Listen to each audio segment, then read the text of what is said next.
feels he has failed to comply with its subpoena, which it asked for the tapes themselves rather than for the edited transcripts. Warren said that the White House feels the committee members have been given the facts on which they can move ahead. He also stuck by the president's offer to allow committee chairman Peter Rodino, the New Jersey Democrat, and the ranking Republican member, Michigan Republican Representative Edward Hutchinson, but no other committee, no staff members to listen to the tapes in private and to verify the accuracy of the transcripts. Warren today commented, "We feel that we have made a very fair, full, and responsible offer." From sources in the Senate came reports, meanwhile, that Alexander Haig, currently the White House Chief of Staff, today refused to answer questions before the Senate Watergate Committee, saying that he'd been instructed to invoke executive privilege by President Nixon himself. At an executive session of the panel, Haig presented a letter from the president saying, quote, "It would be wholly inappropriate for the committee to examine you about your activities as Chief of Staff or about information that has come to you in that position." The president's letter invoked both executive privilege and attorney-client privilege in ordering Haig not to cooperate with the committee's probe of the Watergate issue. Meanwhile, Vice President Gerald Ford said today that after reading some of the newly released Watergate transcripts, he is, in his words, convinced beyond any doubt that President Nixon is innocent of any wrongdoing. However, Ford said he believes the president could have been a little more forceful in trying to get to the bottom of the Watergate issue a little faster. In a brief meeting with reporters at the Justice Department, Assistant Attorney General Henry Peterson today defended his conduct of the initial Watergate investigation and declared, "I am not a whore." The White House edited transcript showed Peterson regularly informing the president about the progress of the investigations, sometimes even advising him about ways to deal with top presidential aides who were implicated in the scandal. Peterson today said, "I walked through a minefield and came out clean." In another Watergate impeachment development, the Judiciary Committee approved by voice vote live television coverage of its impeachment proceedings, so long as it does not interfere with those proceedings. Presidential counselor Dean Burt said the White House had no objections to live television coverage. However, he repeated the White House view that whatever is done should be handled speedily. Burt said in a White House meeting with newsmen, "Time is becoming critical in this thing. It's not the right thing to continue the proceedings into the autumn election campaigns." Former milk producer lobbyist Bob Lilly is quoted in court papers as saying that his boss told him that campaign donations were pledged to President Nixon in conjunction with the 1971 price support increase. That statement is the first to be attributed to a dairy cooperative official, alleging any link between the president's order to raise federal milk price supports in 1971 and the dairymen's promise of up to $2 million in campaign donations. In a White House statement last January, the president specifically denied that he ordered prices increased in return for that campaign money. He did concede that traditional political considerations did play a part in his decision to overrule the Agriculture Department's desire to keep prices steady. The House Judiciary Committee is investigating the milk price matter as part of its impeachment inquiry, and the Watergate Special Prosecution Force is also looking into it. The White House has declined requests for numerous tapes and documents relating to that price support matter. Lilly's statement actually surfaced as part of subpoenaed papers made public in connection with the Justice Department's antitrust suit against the nation's largest dairy farmer cooperative, Associated Milk Producers Incorporated. He was interviewed by former American Bar Association President Edward Wright last December 27th and 28th as part of his investigation into the milk producers' political activities, which he conducted for the co-op's board of directors. A judge delayed today his decision on a motion by defense attorneys in the John Ehrlichman perjury case to move the trial out of Los Angeles because of excess publicity. Superior Court Judge Gordon Ringer ordered a recess until the next mail delivery at the request of defense attorneys who are waiting for newspaper clippings to arrive from San Diego County. The defense team has claimed that the former presidential advisor could get a more fair trial in the San Diego area because publicity there has been more favorable to Ehrlichman. They said the clippings are needed to support that claim. Syrian leaders seem to be confident that when Secretary of State Henry Kissinger arrives there on Friday, he may be carrying a significant Israeli concession that could pave the way for negotiations on separating forces on the Golan Heights. A high-ranking source in Damascus said the talks will be complicated, But we are convinced Washington realizes what is at stake, and Kissinger will not come with an empty briefcase. Although the Secretary has appealed to both sides for restraint while he tries to work out an agreement, official sources in Damascus say that Syria's president has adopted a Viet Cong-style strategy, a strategy of fighting while negotiating. Diplomats also note a new Syrian desire to cooperate and maybe even compromise, a desire that has been promoted by, first, a growing belief that U.S. mediation efforts are sincere, secondly, the lure of U.S. monetary aid and Western technology for a long-hoped-for economic rebirth of Syria, thirdly, President Nixon's foreign aid package that gave Egypt $250 million also includes provisions for $100 million that could possibly go to Syria. Also, Israeli cabinet changes that have prompted some Syrian hopes that the Israelis may be more amenable than before to Secretary Kissinger's persuasive powers. And finally, the closing gap between Soviet and U.S. efforts in the Middle East. The Soviet Union had encouraged Syrian militancy to counter Kissinger's dominant role in Mideast diplomacy and its waning influence in Egypt, but Kissinger's conciliatory talks with Soviet Foreign Minister Andrei Gromyko in Geneva have apparently resulted in new U.S.-Soviet pledges to try to work together insofar as the Middle East is concerned. The Senate here today passed and sent to President Nixon a compromise bill which creates a new federal energy office. The bill passed 236-9 by the House of Representatives back on Monday. It won in the Senate by a voice vote. Energy-related functions now spread over numerous federal offices. These would be centered in the new agency. It would have extensive authority to require information from energy companies and to even issue subpoenas if necessary. President Nixon is expected to formally nominate John Sawhill, now FEO administrator, to head up the new formal agency. The nominee would be subject to Senate confirmation. The bill authorizes $475 million. This is Ion Radio. Ladies and gentlemen, this is Dan Everett. In a few moments, WKBW Radio will begin its broadcast of H.G. Wells' War of the Worlds. When the show was originally broadcast by the Mercury Theater of the Air, just 30 years ago tonight, the landing of the Martians was covered by radio with the techniques that were in use at that time. Since then, the techniques have changed. Newsmen in their modern and efficiently equipped vehicles are far more mobile. They're able to cover great distances with radio units the size of a small valise. Communications has improved to a degree that broadcasters in 1938 would not have thought possible. These are the techniques that we have utilized in the preparation of our presentation of the War of the Worlds. The WKBW radio production staff has followed the plot outline and basic script very closely. We approach the story with a feeling of not how we can copy it, but how would it be covered by a modern newsroom in this day and age? You are about to hear the results. Our writing and production staff have updated the basic story and changed locations to make it more meaningful to our Western New York audience. For those of you who heard the original broadcast, you will find very little changed. The story, the sequence of events, remains the same. For those too young to have heard the original, you are about to find out what all the panic was about. Radio in 1938 was a fledgling industry, one that was beginning to discover its own impact on the audience. This show, The War of the Worlds, was a graphic demonstration of just how much impact it could have. The broadcasting industry at that time had a strange charisma that surrounded it. If a radio announcer said it was true, then it was. The same could be said for newspapers, the only other mass media at that time. People have since become more sophisticated, more aware of what goes on about them. They're not willing to accept all that they hear on the air or read in the newspapers.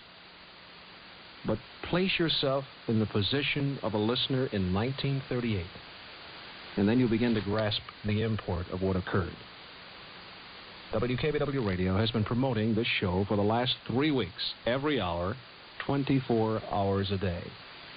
You all know what is about to occur. This was not true when the original was broadcast. So place yourself in this position. Sit back and pretend that you do not know what is going to happen. Then perhaps at the end of this broadcast, you will begin to understand what took place 30 years ago tonight. This is Dan Everett speaking. In a moment, WKBW Radio will present H.G. Wells' War of the Worlds. For war.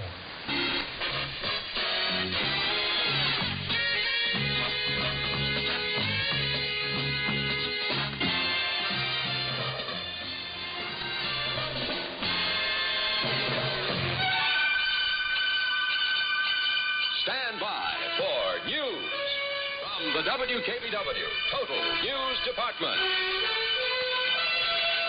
It's now 34 degrees at 11 o'clock. This is Joe Downey reporting for the Peace Corps. Join the Peace Corps and help build something like Latin America, Asia, and Africa.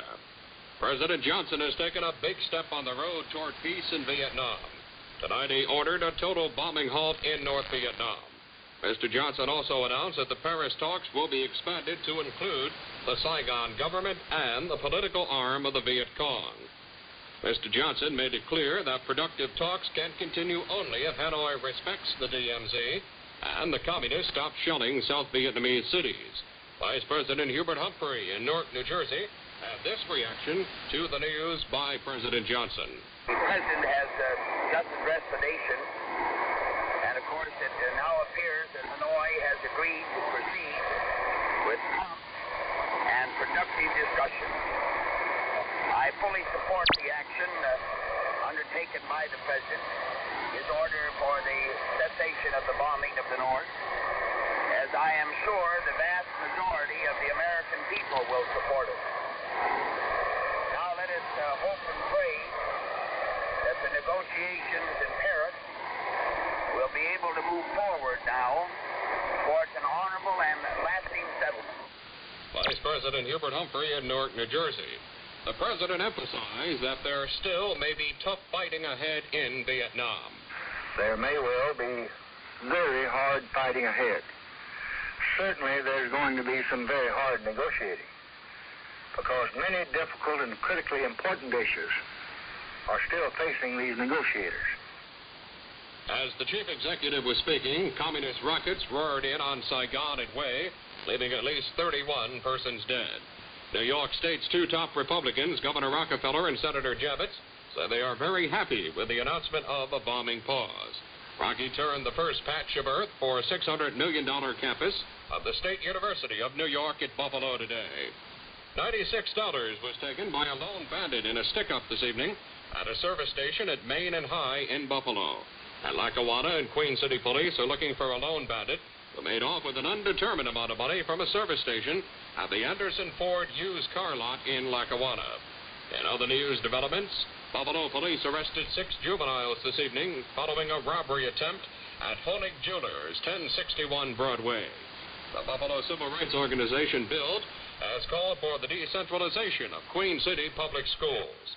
7-year-old Randy Gillis of Somerset in Niagara County was killed in a fire at his home today. And police officials raided a cab company in Lackawanna today. They made 4 gambling arrests. And finally, this story from the Mount Palomar Observatory in California. For the past 2 nights, astronomers have been closely watching a series of huge explosions that have been taking place on the surface of the planet Mars. The observatory's director, Dr. Benjamin Spencer, says that although they appear to have as much energy as hydrogen bomb blasts, they are undoubtedly of natural origin. Dr. Spencer described the explosions as looking like, quote, tremendous jets of blue flame shooting out into space, end of quote. He said that although scientists are concerned over the large amounts of gas and foreign materials that the explosions are sending into space, they are not likely to have any effect on the Earth. Mars is currently over 40 million miles away. The WKBW weather word following this. I checked the ignition coil. Try it again.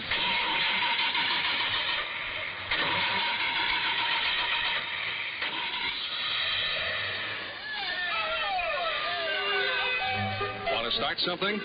Join the Peace Corps. Then go ahead and start something in Latin America, Africa, Asia.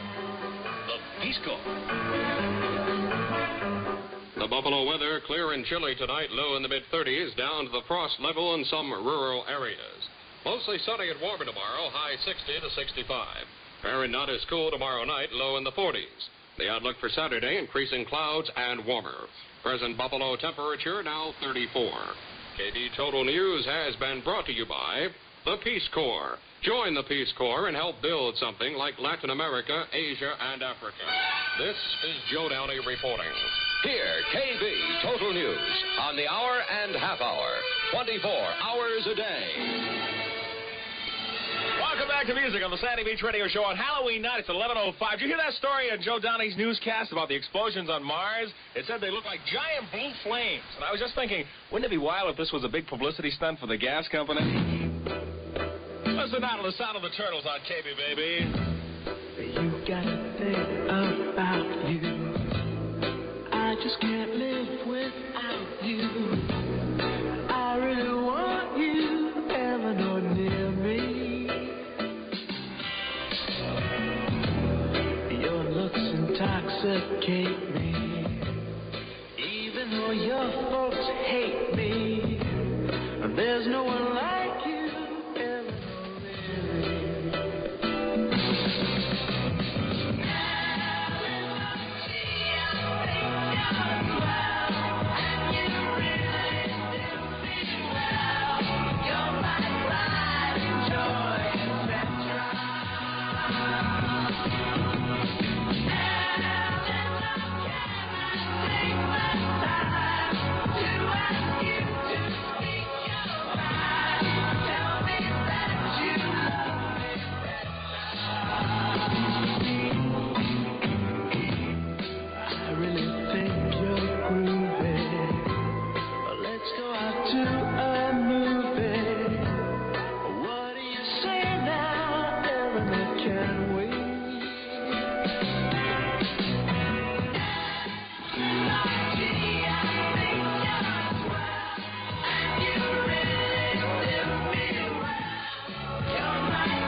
This is Ion Radio.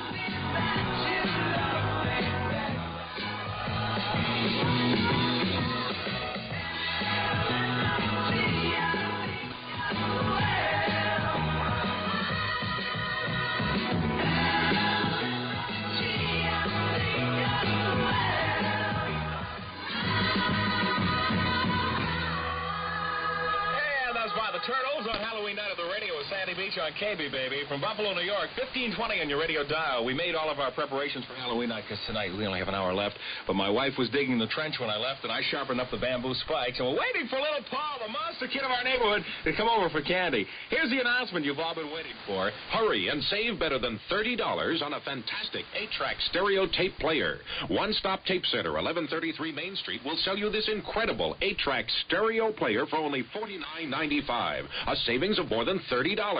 And if you buy within the next 2 days, One Stop Tape Center will throw in 2 high-quality speakers free. One Stop Tape Center, 1133 Main Street. Buy an 8-track stereo tape player for $49.95 and get the speakers free. This dramatization of H.G. Wells' War of the Worlds is being brought to you by One Stop Tape Center and WKBW Buffalo, New York. This is the Sandy Beach Show on KB Radio. Let's see, Henry Brock just handed me this important news announcement. I don't know how important it is. Let's see what it says. NASA tonight alerted all Space Watch facilities to expect unusual observations and communications difficulties. Sounds like KB, really. We have a great communication difficulty. The only way we get around it is Jeff K's memos, and they cause more difficulty than you'd believe. Listen now to the Cream and White Room on WKBW on Halloween night till midnight tonight.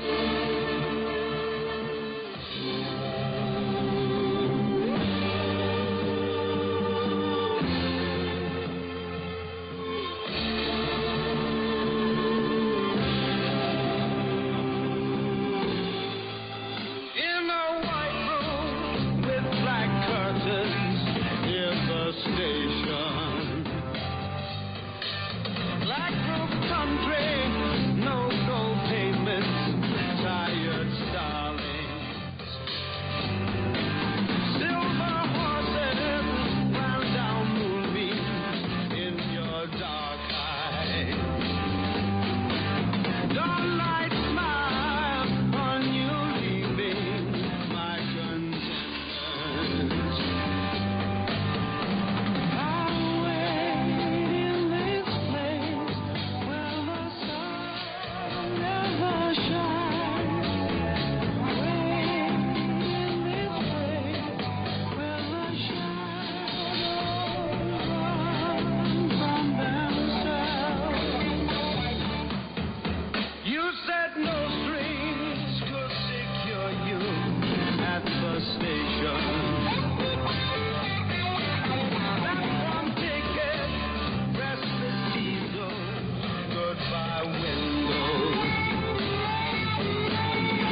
condition red. All available firefighting equipment is rushing to Grand Island, where an explosion has set off a series of fires.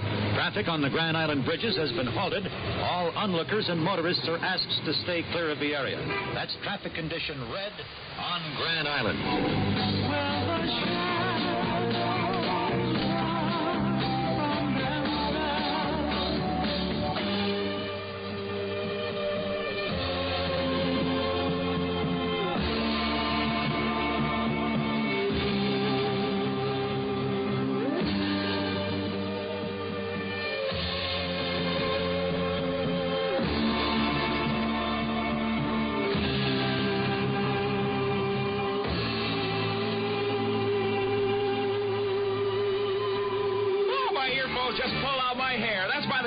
KB on a Halloween night with Sandy Beach. I went trick-or-treating with some of the neighborhood kids, and we went over to Stan Roberts' house, who is not exactly known to be loose with a dollar, and he gave away records, really, for trick-or-treat records, and they said on the back, for promotional use only, not for sale. Now, that's you got to be really cheap to do something like that.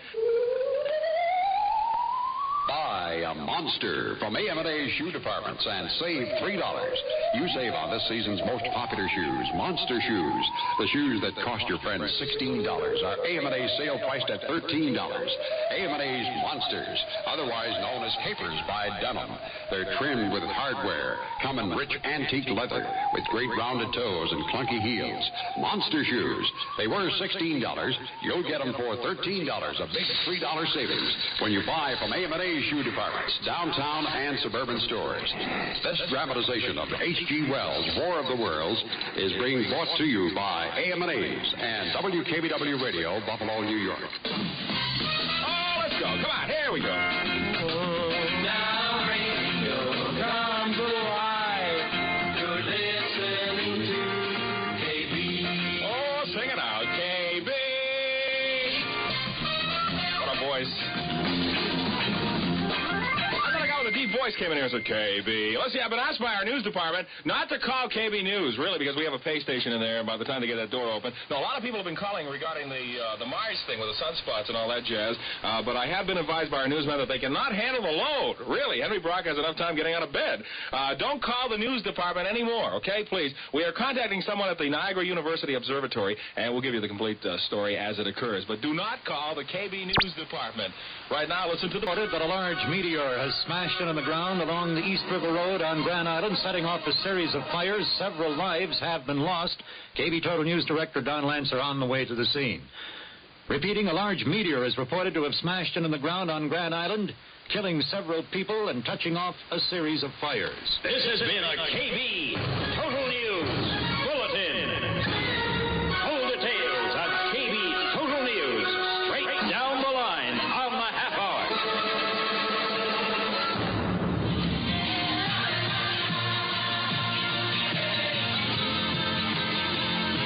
This is Ion Radio.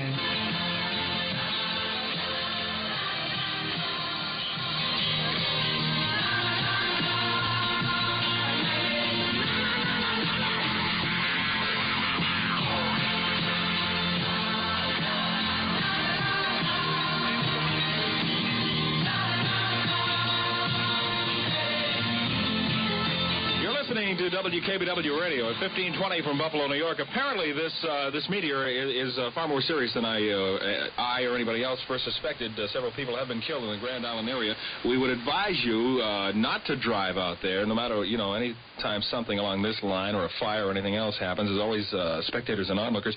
Do not drive out there. Do not cause any traffic congestion.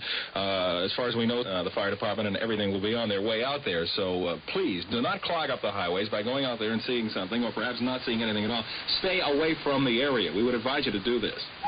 Now, my friends, tonight we'll muse upon the fate of monster shoes. These shoes were normal till the days a spell was cast on AM&A's. That fateful night the wind blew cold. A haughty witch, so I've been told, jealous cause she had big feet, conjured up a wicked treat.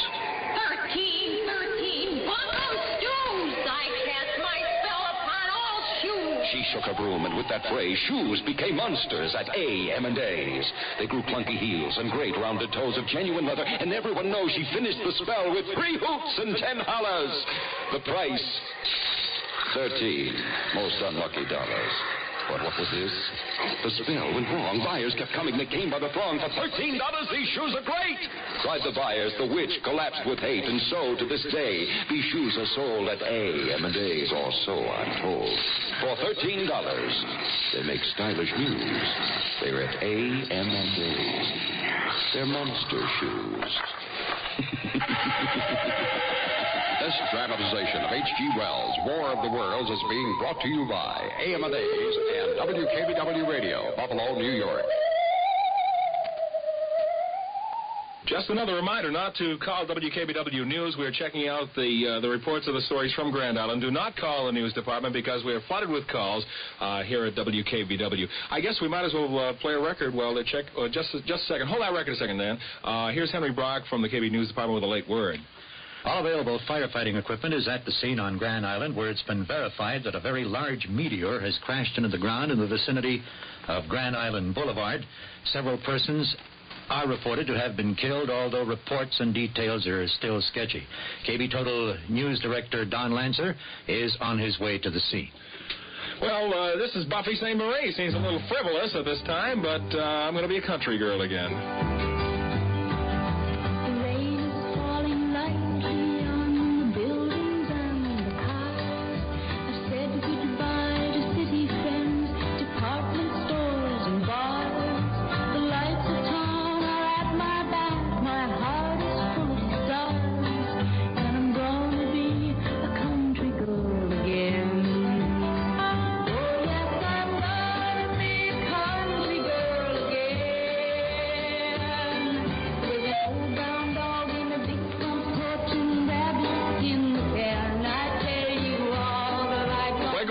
This record by Buffy St. Marie to bring you a report from KB News Director Don Lancer on his way to Grand Island. We're now heading north on the South Grand Island Bridge. We've just passed what has to be one of the largest areas of traffic congestion that I've seen in and around the Buffalo area or anywhere in western New York. Traffic coming off the Youngman Expressway is completely at a standstill. Traffic is now backing up on the thruway. This is heading toward the Grand Island Bridge. We've asked you to please stay away from the area. There have been fires and explosions on Grand Island. We're presently going across the bridge. There's one lane open to emergency traffic. This is firefighting apparatus. Ambulances, especially ambulances, are needed on the island. We understand the casualty count may be higher than at first thought. A policeman we spoke to at the entrance to the bridge gave us that information. We're not exactly sure how many people have been killed or injured, but they're calling in all available ambulances from the area. As we come across the bridge off to our right, we can see an orange light rising in the sky. It seems to be covering quite a large area along East River Road. As soon as we get down to the scene, we'll have further reports on that. This is Don Lancer, KB Total Mobile News on the Grand Island Bridge. Thank you, Don. KB News will keep you informed of up-to-the-minute events on Grand Island. Stay tuned to 1520 WKBW in Buffalo, New York, and we will have the... Sandy. Yes, sir. Because of the importance of this story, I think what we're going to do is we're going to go right to the newsroom and just give continued coverage on it. So if you can hang on for a second. All right. Just bring the people up to date as to what's happening. We're going into the newsroom. All right. We will be switching to our news department in a matter of moments. So far, what has happened, to put it in a nutshell, if we could, a meteor, supposedly, this is all sketchy information, a meteor has landed in Grand Island. There have been lives lost, and traffic is jammed all the way out to Grand Island, and we are advised to keep as many people out of the area as possible. Do not call the station, do not call the police, do not call anyone. Everyone is informed of the events. The news department will keep you up to date. We're going to switch now to the KB newsroom for full in-depth coverage. Now radio goes all right. You're listening to KB. Are you ready with that mic to the newsroom? You're all set? Communications hot. Mic is hot. Okay, Joe, take it. This is Joe Downey in the WKBW newsroom. Right now, there are reported explosions and fires on Grand Island. Communications at this time are reported down. Telephone communications are down, and other types of communications are very poor at this time on Grand Island. WKBW News is mobilizing its entire news department at this time. There is an unconfirmed report that a meteor exploded on Grand Island. Newsmen from KB are on the way right now to the disaster scene on Grand Island. WKBW newsman Henry Brock is now attempting to contact the Erie County Sheriff's Department. Henry, have you called the sheriff? Yet, Joe. Go on for just to repeat again, the explosions and fires together have caused a lack of communications on Grand Island. There's an unconfirmed Joe's got report. It. Let's go to the All right, now we'll go to the Sheriff's Department. Henry and the Sheriff. Erie County Sheriff's Department, Deputy McIntyre here. Hello, this is WKBW News. Anything on that goings-on Grand Island? There's fires and there's damage. There's several lives have been lost, but we have no body count at this point. There's, I can't give you an actual report at this point. There's fire people here, and there's military people. They're all over the place here. I can't really hardly give you any actual report. Can you give us an estimate on the number of deaths or injuries? No, there's no count at this point. We don't know, but there are several lives lost. Are you in communication with all parts of the island yet, and with your most of our communication lines are down here. How about electrical and gas failures? Any reports on that? There's been about 3 electrical failures that we know. Any looting or things like that? I can't tell you that at this moment. I really don't know. Okay, thank you. Henry, I couldn't hear you.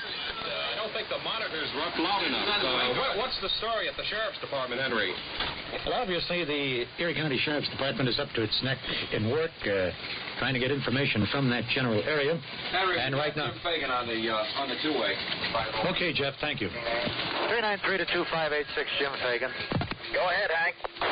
Jim, can you give us anything new on the Grand Island situation? Well, Hank, at the moment we're heading south on the Robert Moses Parkway. We're heading for Grand Island. I have a chance to talk with Dr. Robert Moore, professor of astronomy here at Niagara University. I came up here originally to talk to him about the hydrogen bomb intensity explosion on Mars. But now with the new incident arising on Grand Island, I've prevailed upon the professor to motor back to Grand Island with me to take a closer look at the situation. Dr. Moore, is there any relationship between the hydrogen bomb explosion on Mars and the situation on Grand Island? Well, Mr. Fagan, I would first of all like to say that I don't believe there would be a hydrogen bomb explosion on Mars because it's 40 million miles away from us, and I don't believe there's a living soul up there to explode any such bomb. That would probably be some gaseous explosions with many layers of air, you see, and heavy and very hot gases.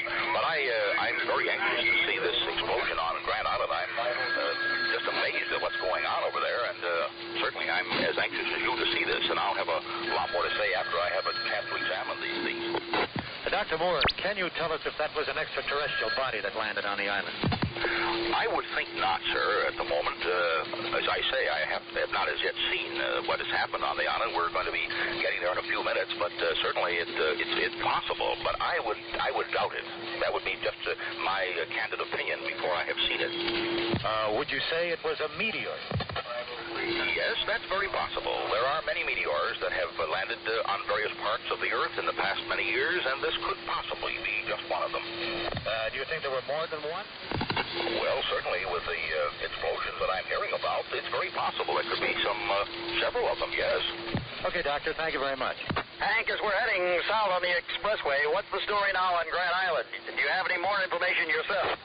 Jim, this is not Hank. It's Don. I'm in Unit 2. I'm presently on the East River Road. Could you give me your present location, please? I'm on the Moses Expressway, and I'm heading south just beyond the falls now. I'm having a lot of trouble here with traffic. I can't seem to make any headway at all on Grand Island or on the East River Road. Do you have any taping equipment with you, Jim? Yes, I've got the Sony tape recorder with me in the back here. Okay, good. As soon as you get on the scene, try and get us a report back with Dr. Moore and also some police officers. I'm attempting to pick my way through this traffic. I should be there in not too long. It's really congested down here. See a little bit more traffic now. It looks like I'm going to have almost the same problem you're having. I see a great deal of traffic at the north end of the Grand Island Bridge now, at the base between the falls and the island. I've come up on a side road here off to my left. I think I'll try and pick my way over that way maybe and then come back around into the scene. Okay. This is Henry Brock in the WKBW newsroom. It's just off the wire. United Press says it has unconfirmed reports that Governor Nelson Rockefeller is preparing to mobilize the National Guard in light of the developments on Grand Island. Thank you very much. New York Telephone Company has requested that only emergency calls be made by private individuals. The lines are beginning to be swamped with calls, and police and fire officials' switchboards have been overburdened with calls. Fire officials in the city of Buffalo are concerned at this time. The fires that have broken out on the island have bled off a great deal of equipment, and extra units in the city have been called in. Commissioner Felicetta of the Buffalo Police Department has requested that all off-duty policemen report to the precincts. Henry, Irv Weinstein wants to know if we can hold for a second because he wants to coordinate the TV units. Okay. Don, have you gone to Delaware Park yet? Heading towards the thruway in case you want me to go to Grand Island. Okay, fine. We may shift the entire operation out to Grand Island in a couple minutes if this thing checks out. 5-4 to 393, Irv. Yeah, Alan, go ahead. Listen, if they've got this Whitehaven area cordoned off, let's get out there with the sound equipment. Okay, go. 5-5 to 393. There sure must be something doing here. Okay, Alan and Sam are headed out there with the sound gear. Right on the corner of Whitehaven and Grand Island Boulevard, or within a half a block of it. Out of the car. 393 out. This is Henry Brock in the KB newsroom. It has just been confirmed that Governor Rockefeller has mobilized the National Guard, and contingents of the Guard from the western New York area are on their way to Grand Island. And now we have KB Total News Director Don Lancer standing by with a report from Grand Island. Well, this is Don Lancer. We finally made it down to an area near the scene, and I'm speaking with lineman Dennis O'Malley. Could you tell me, Mr. O'Malley, what happened? Where were you when this thing occurred? I'm working for Niagara Mohawk. I was checking out a line break earlier, and suddenly the sky lit up, and there was this tremendous explosion. Do you have any idea what it was, sir? No idea at all. Just a loud noise and a bright light. That's all I know, man. You know if anybody at all in the air was injured? Have you heard any talk of that? No, I don't know any of that stuff. Not pretty busy here. We got power out now on North Cherry, Broadway, Woodley, LC Redway. Man, the power's out all over this place. Do you think this might have been a gas main explosion or something like that? No, I've heard gas main explosions before. This was nothing like that. I ain't never heard anything like this before. Did you see anything fall? Anything hit the ground? No, just a bright light and this loud noise. That's all I heard, man. Okay, thank you very much. This is Don Lancer in unit number 2. We're going to try now and make our way over to the scene. We're about 500 yards away from it at this moment. Now, return you back to base. It's Mike Hott. Is this one? This is Jeff Kay. Henry Brock is on the other side of the room right now, trying to raise Jim Fagan, who's in some portion of the island. You just heard KB News Director Don Lancer, who is attempting to make his way to the scene of the dam. I think we're picking up Jim Fagan now. Let's listen. Jim, where are you at the moment? I'm just off Whitehaven Road, Hank, not too far from the scene. What do you see there? A lot of destruction? Any houses down? Right.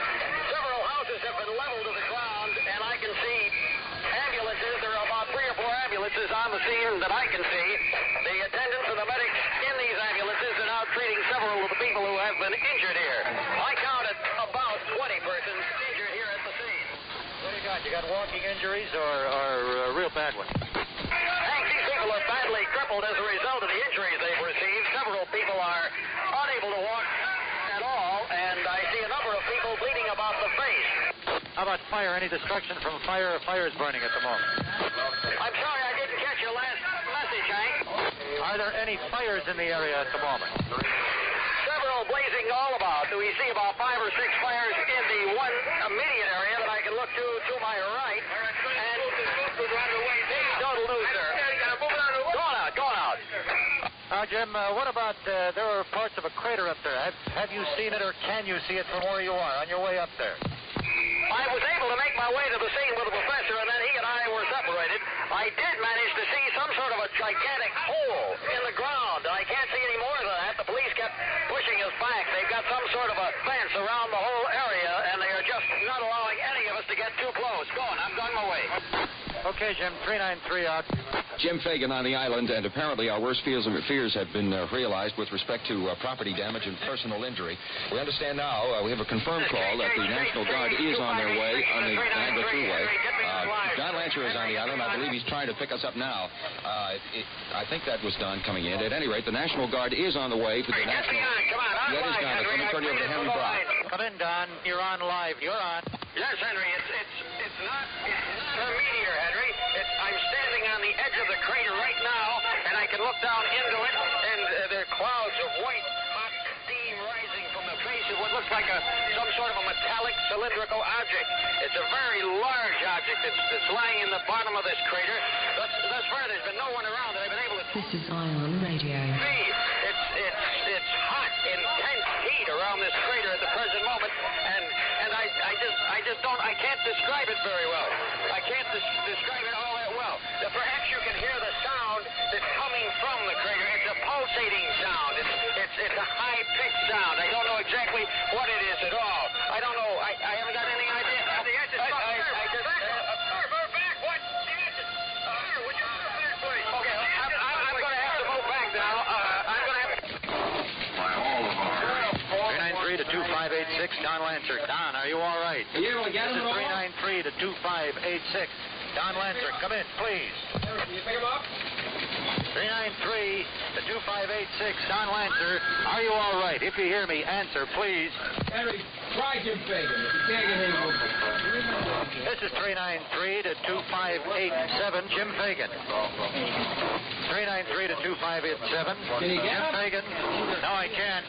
This is 393 to 2587. Keep trying Jim to Fagan, come in, please, if you hear me. Take a spot. One Stop Tape Center, 1133 Main Street, is holding a 2-day sale.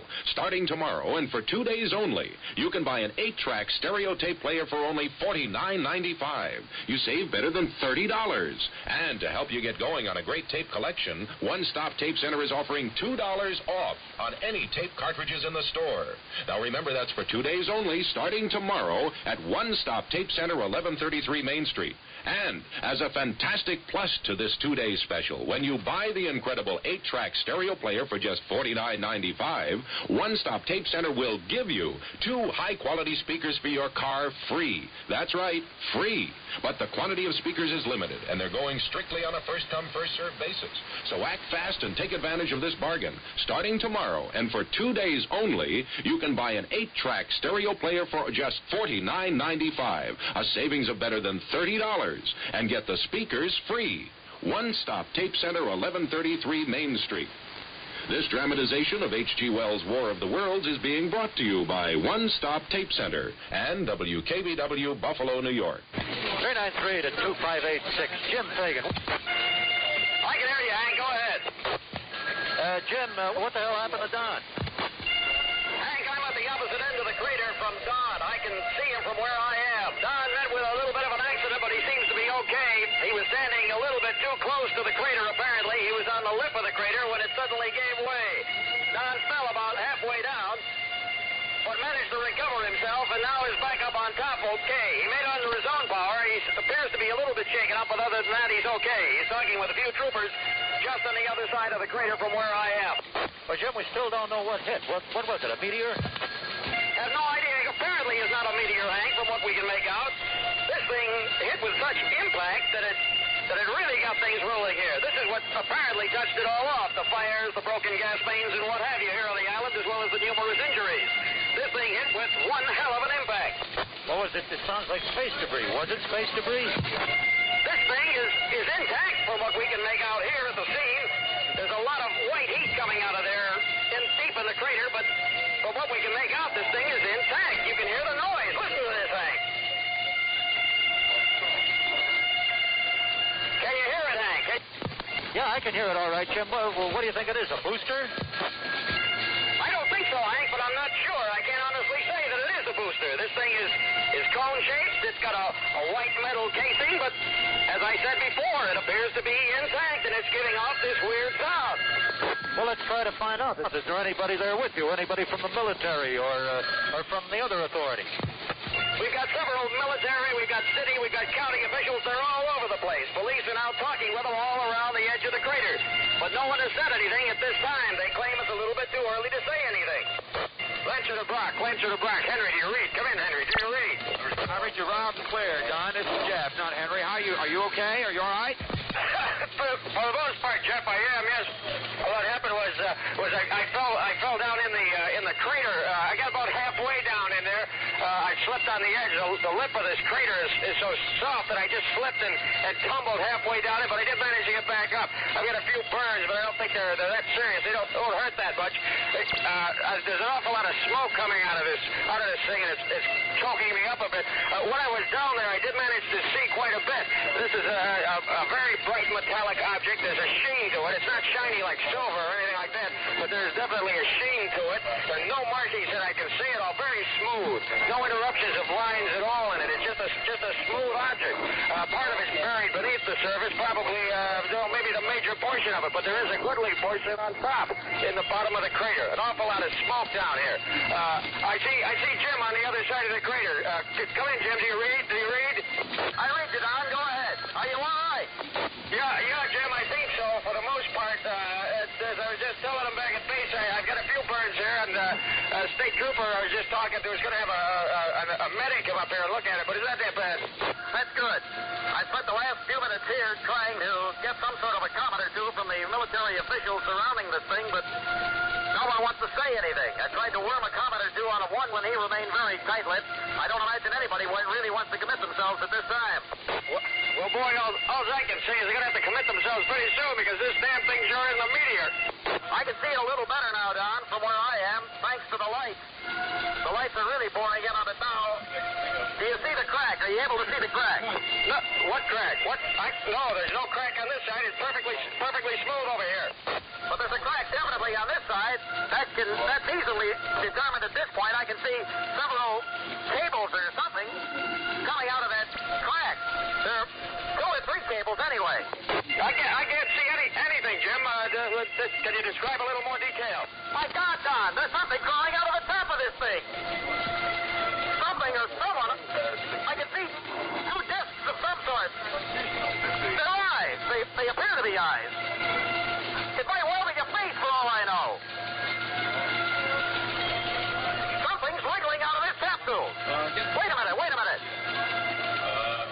They're tentacles. That's what they are. I can see them now. The police lights are on them.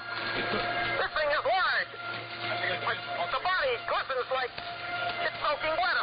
That face, I can hardly look at it, Don. I can hardly look at it. The eyes are black. The mouth is C-shaped and it's dripping saliva. It's finding it very difficult to move, but it's now beginning to move. It's weighed down by something. I can't say what it is. This thing is rising up. I've got to get out of here. The crowd's moving back. I'm moving back. I'm getting out of here. I can see it now. I can see it too. Oh my God. This is 393, Jim. Just what is going on out there? Now let's get coherent. Let's cool down. Jim, what's shaking? Hank, I'm not falling. This is it. There's some sort of a monster of sorts. Not too far from where we're standing right now. We've had to get out of the immediate area.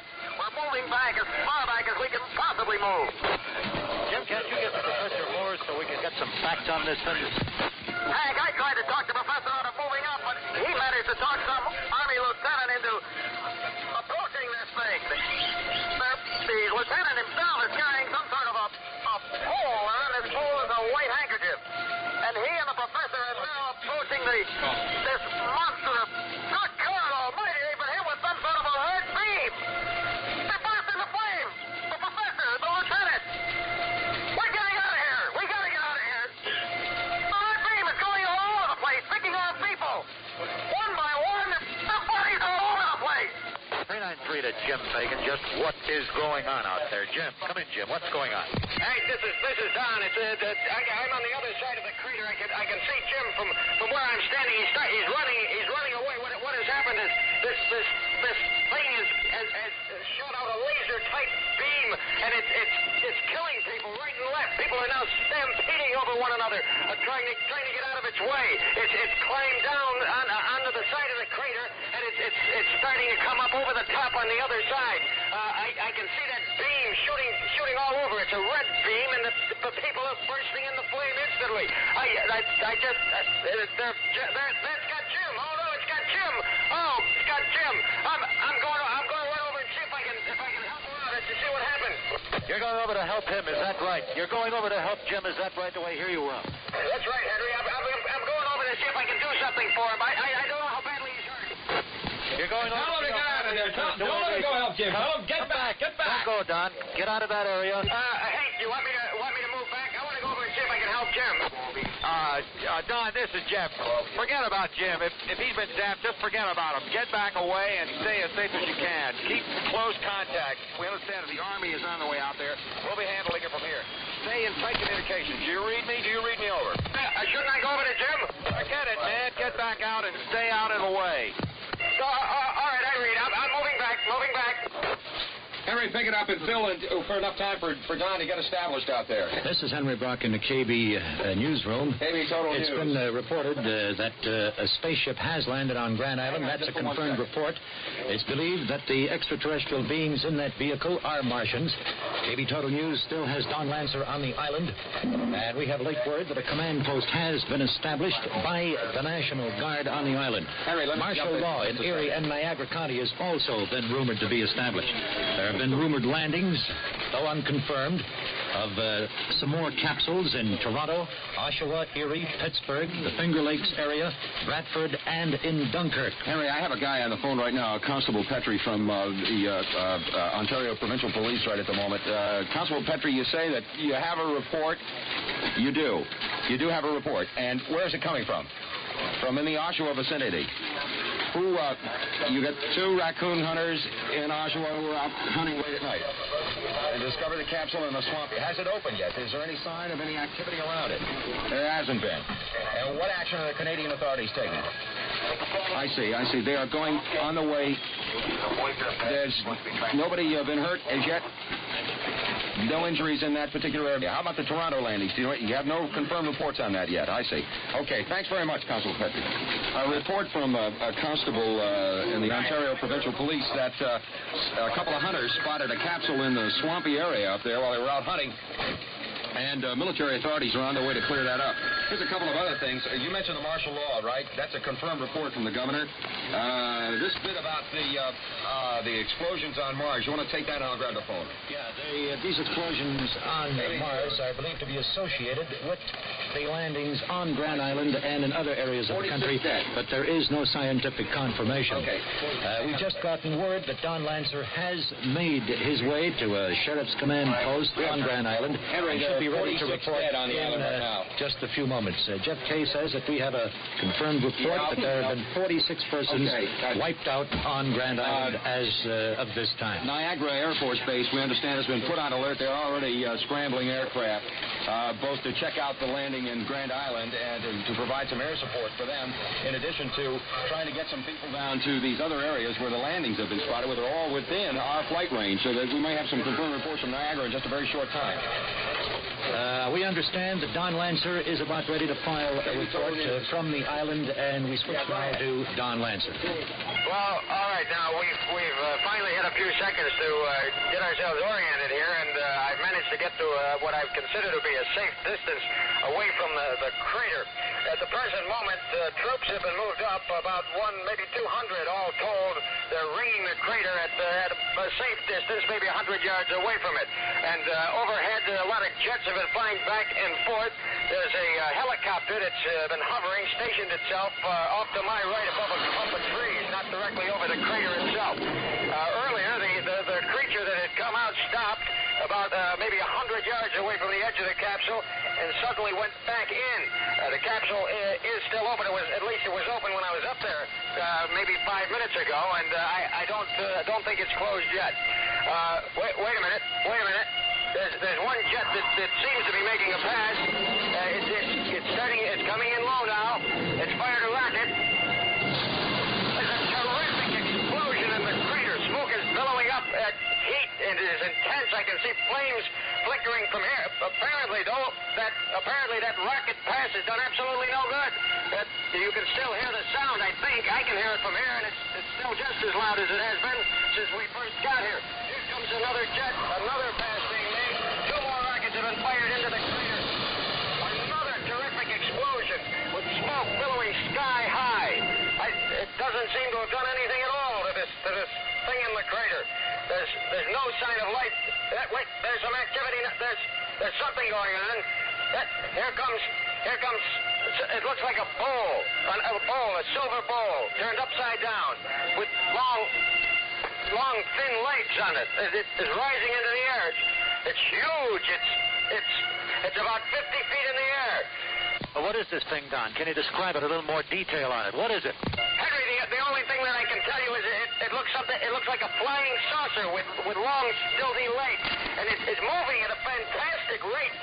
Here comes a jet. The jet is making a pass on this thing, on this saucer. It's fired its rocket. The rockets bounced off. They bounced off. They've exploded right in midair. It's shooting at the jets. It got one jet. It's passing back. The beam is continuing. It's passing back. It just cut another one. It cut another one right in half. It blew up right in midair. And it's coming in this direction. It's moving at a fantastic rate. It's like a huge monster. It's plodding along on these long legs. It just got the helicopter. It cut the helicopter in half. It has crashed into the treetops. I'm getting out of here. I'm moving on. This is, Don, I'm off. Right, Don, right. Just get off the island. Get off immediately. Get off immediately. Don Lancer is leaving Grand Island at the moment. We're back in the KB newsroom. Yeah, he's going off the island right now, and we're back in the KB newsroom, and I have several things that have come in here. Scientists are now speculating, and it's no longer speculation, that the strange phenomenon that scientists the world over witnessed on the planet Mars, the gaseous explosions that we reported to you just what seemed like such a short time ago, in reality has turned to be such a nightmare, is the fact that these landings that have been reported in the vicinity, I have excuse me, stand by one moment, please. I have the report here somewhere. Landings have been reported in Toronto, Oshawa, Erie, Pittsburgh, the Finger Lakes region, Bradford, Dunkirk area of western New York, and now I understand in the Batavia area. The scientists are speculating at this moment that they are indeed allied with the phenomenon that occurred on Mars, and I've just been handed another message. A report from Grand Island says that National Guard, Regular Army, U.S. Air Force, police, and sheriff's deputies numbering in the vicinity of about 1,000 men have almost been totally destroyed by a single fighting machine from what is believed to be a planet Mars. There are approximately 20 survivors. The rest remain trampled by this huge metal feet of this Martian fighting machine or cindered by the heat ray. And at last report, we understand that the charred body of Jim Fagan was discovered on the island. Another report in that further explosions are now being witnessed by the Judrow Bank Observatory in England on the planet Mars. We understand that Jamestown, Lewiston, Lockport, all of the towns surrounding the Niagara County area in Erie County around Grand Island are all being evacuated at this moment. We've lost communications with Don. He is en route back to the main side of the Niagara River to the Tonawandas. Just a moment, please. I'm sorry, say again? We have a report from Tonawanda in just a moment. Stand by one, please. Is this a line for the Tonawanda report? Hello, who's there? Hey, Jeff, this is John. John who? Irving. Oh, John, yes. Where are you, John? I'm out in Tonawanda, Jeff. I tried to get across to Grand Island. I heard this thing developing, and I tried to get over there, but I can't get over there. Just not letting anybody by on the bridges. John, just hang on. Who won't let you by? The National Guard. They're over there. They're trying to do something. I think they're putting mines up on the bridge. They look like mines. Mines on the bridge? Yes, on the bridge. Are they going to blow it? I don't know. Apparently they're trying to stop these things from getting across, and apparently they think they're going to come across on the bridge, but they blocked all traffic on the bridge. I can see people over on the other side, but they're trying to get over. John, they're not letting the people across, is that it? They're not letting anybody across. Me over here or them coming over here. I don't know what they're going to do. John, either on or off the island? No, nobody. On or off. The island is completely sealed off. What's the military up to on your... Where are you now? On the river road? I'm along River Road here, and the Ashland oil tanks here, the refinery. The Guard is just establishing a perimeter here. They're trying artillery units. I've never seen artillery units like this. Huge cannon being established around here, and there are hundreds of troops coming in. They're just coming in scores on trucks and everything they can get together, apparently. I've never seen so much military force in one place in my life. Have you seen anything of any of our mobile units? Because Lancer was on the island. We haven't seen I haven't seen a thing, man. I just haven't been able to get across there. They're blocking. They didn't even press credentials. Nothing was good. They just wouldn't let me over there. My God, they've blown the bridge. The bridge? One bridge is gone. It's down in the river. It's like something I've never seen it. What about John, were there any people on the bridge when it went? There was some on the other side. They were trying to get over on the far side. I don't know. Now people are jumping in from the other side. They're trying to swim the thing. They can't swim that river. What, John? Jumping into the river? They can't swim that river. The rapids are sweeping in right away. I've never seen anything like this. John, the river. I don't believe it. The bridge is gone now the other side. The other span is gone too, and there were people on that span. They just blown it up. Well, John, just take it easy. Take it easy. See if you can try and find, some sort of a command post to see if you can find. There's no place to go. They're trying to move me away now. Wait, hang on a second, Jeff. Please, I'm on a report. I'm trying to report. Will you please? John, please, officer. Can you see the Martian machine at all? We understand it's very, very high. There's something over there. I really, it's ill-defined. I just can't see what it is for sure. There's a stilt or something coming out of the water. They've blown the bridges. They're coming across anyway. They're fording the river? Across. They're fording that river. The stilts are down in the water, and they're just coming across. They're still on the surface. All right, John, hold on. I got a report coming in from Don Lancer. Apparently he's there. He's on a two-way unit. Just hang tight on the phone. I'll get right back to you. Hang on. Try. John Irving of TV News, and he'll be standing by out at River Road. We have a report now from Don Lancer. Henry, give it to Don live. Yes, Henry. I just made it across the bridge when it blew. It was horrible. All of a sudden, the bridge just erupted, and it Don, did they establish a perimeter? Did the National Guard establish a perimeter yet? Yes, Henry, it has. There's a large perimeter, a lot of men and heavy artillery around here. I've never seen such artillery before in this area. Don, how many machines are coming at you? Do you have any idea? Are they fording the river yet? I can see two of them are in my line of view. Two of them at the present moment, and they're coming up. They're firing at the artillery, and the artillery is firing back. There's huge explosions all along the shore here. And there's huge explosions. I can see bodies flying in the air from here. Bodies are flying through the air.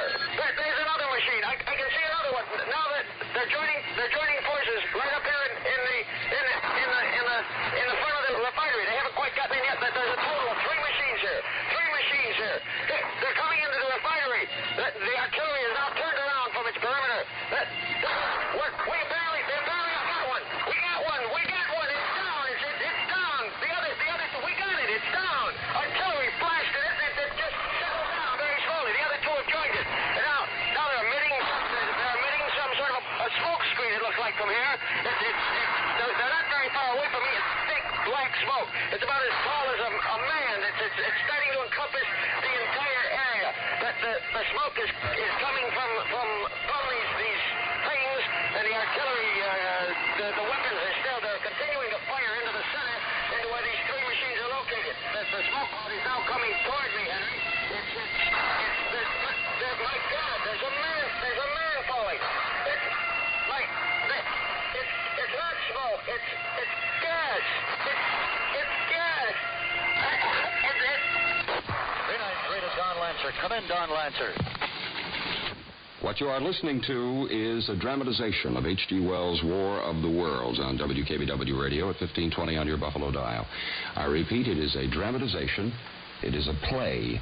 It is not happening in any way, shape, or form. What you are listening to is a dramatization of H.G. Wells' War of the Worlds as being portrayed on WKBW 1520 Buffalo. This is Ion Radio. The time is 2 1/2 minutes before 12 o'clock. Don Lancer, come in. Don Lancer, 393 to Don Lancer. If you hear me, come in. 393 to Don Lancer. If you hear me, come in, please, Don. This is a dramatization. We have lost communications with Don Lancer on River Road, on the mainland side, actually, of the river. He's off Grand Island. Don's last report was that the two remaining Martian machines, there are now two of them, they were emitting some sort of black clouds, which apparently were kind of a gas, and frankly, we don't know whether Don is alive or dead at this moment. John Irving is on the island. We had him standing by the telephone. Let me see if I can pick him up. Hello, John. John, are you there? Hello, John Irving. Come in, John. John? I'm afraid that John Irving is not available for us at at the moment. Bulletins are piling up in our studios. We have one mobile unit left in the field. Herb Weinstein is in a unit. We'll try and communicate with him as quickly as we can. Bulletins are beginning to pile up in our studios. Let me try and bring you up to date if I can. From Pittsburgh, U.S. Air Force planes are flying reconnaissance patrols and report that 3 Martian machines are visible above the treetops in the vicinity of the sprawling Steel City. That's in addition to the 2 that have been reported in the Tonawondas that are now currently rampaging the Ashland Oil Refinery. The Pittsburgh machines apparently are moving toward the community of Bradford. From all reports, they're moving rapidly. They're not using heat rays. It appears they do not intend on damaging towns and communities if possible. However, they're stopping to tear up power lines, bridges, and railroad tracks and punching huge holes in the highways. The objective, apparently, is to disrupt communications and disorganize human society altogether. Air Force scout planes have reported further sightings. Martian machines reported to be 3 in number are moving toward the city of Buffalo from Erie, Pennsylvania. Scouts report that the machines are moving with great speed, and military authorities feel that they are perhaps attempting a link-up with the machines that have landed in the Buffalo area. A further report from the battle at Grand Island to bring you up to date there were 20 survivors after a force of 1,000 men attempted to contain one machine there. They forded the Niagara River. Army field pieces destroyed access bridges to the island. People have been jumping off the side of the Grand Island side of the banks of the river there and being swept over the falls in an effort to get away from these machines. The bridges were destroyed despite the facts that little of the population of the island was able to get off the battle. You have something for me, Dan? You have something for me? What have you got? Yeah, Jeffy. Yeah, I can hear you. Go ahead. Jeffy, look at the teletype. Look what's coming in on that teletype. All right, let me get the mic over there. Let me just move this mic over here for a second. I have a report coming in. Apparently, there's open line from Dunkirk on the UPI machine. The fellows have done a tremendous job tonight keeping us up to date on what's going around. I am the last man in the city. This must be from a UPI operator there in Dunkirk. Everyone seems to have fled the city, and they are gone or they are dead from the gas or have been crushed. They are coming closer now and heading toward me. They're very close now. I can't make it out. It's getting garbled again. There it is. They're getting ready. The message is ended. It comes from a UPI operator in Dunkirk. Hold on just a moment. Hey, Jeff, Bird's on a two-way radio. Okay, thanks, Norm. Ladies and gentlemen, one moment, please. We're getting a report from Herb Weinstein on the two-way radio. Hold on, please. Herb Weinstein, the base station. Anyone read me? Yeah, Herb, this is Jeff Kay. Am I glad to hear your voice? Where are you now? Jeff, I'm up on top of City Hall at the Communications Center. It's very eerie. The whole place is completely deserted. People apparently took off quite a while ago, and it's really a mess.